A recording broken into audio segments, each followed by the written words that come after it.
Hello everybody on Facebook. So today we are talking about how long a blog post should be.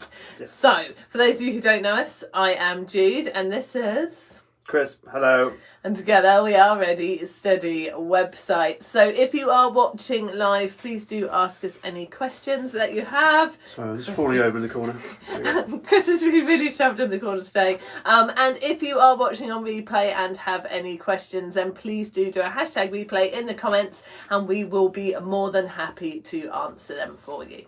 So, how long should a blog post be?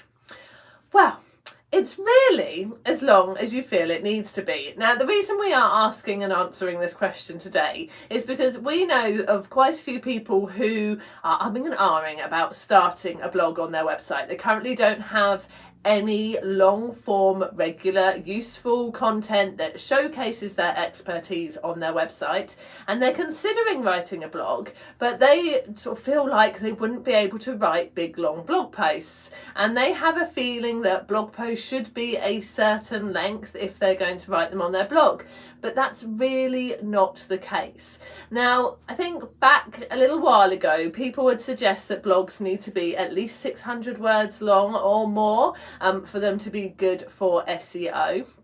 But that really isn't the case. If you're putting content out there that is going to be really useful to your ideal client, that has a heading that's really going to showcase what is in that blog post and how useful it's going to be, is using some keywords, then that is going to attract people. That is going to be good for search engine optimization. People are going to click on it and then they will come and read your post. And so, like I said, make your post as long as it needs to be. If it's a quick top tips post of 3 top tips and that only fills 400 words, then that's all that you need to write about it. Don't go waffling on for the sake of it to do those extra 200 words that someone somewhere once told you was a good idea on your blog. Equally, if you're writing longer form articles, perhaps you are in a very technical world within your business, scientific world, you need to go into a lot of depth and detail, and you know that the people you want to attract are going to love that. They're going to love that detail and that depth. Write a longer article, go into the thousands of words. That's absolutely fine. Whatever is right for you. So don't let some kind of number you've got in your mind put you off from writing a blog if you know that, you could get some useful information out there for fewer words or more words than you think is ideally acceptable. Yeah, I think people get a lot in their own heads about SEO these days. The thing is, what you've got to understand is Google is there to provide a good, useful search for your ideal customer. So you should be writing content that is actually designed for your ideal customer.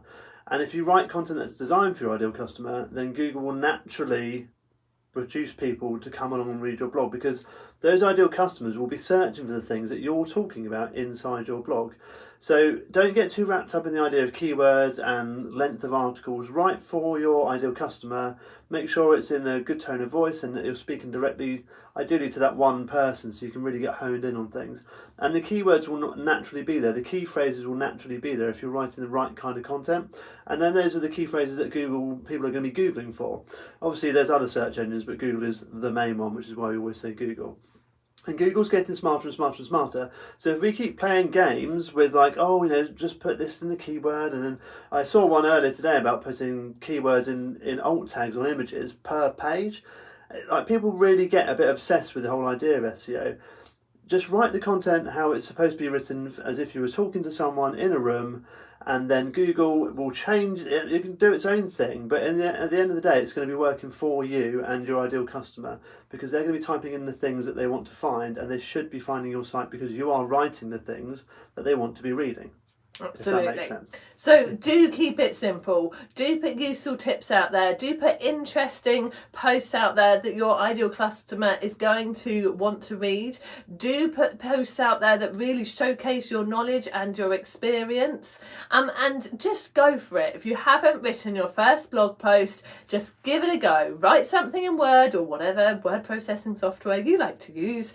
Get someone to read it for you, give you some feedback, and then get it out there, and then do it regularly. Just keep going, and the more you do it, the more comfortable you'll feel with it, and the more frequently you write, the more it won't become a big deal. You know, I churn out a blog post every week, and it doesn't take me any time at all now, but yet people still tell me it's useful. People still reply to our weekly emails and say, I loved that article.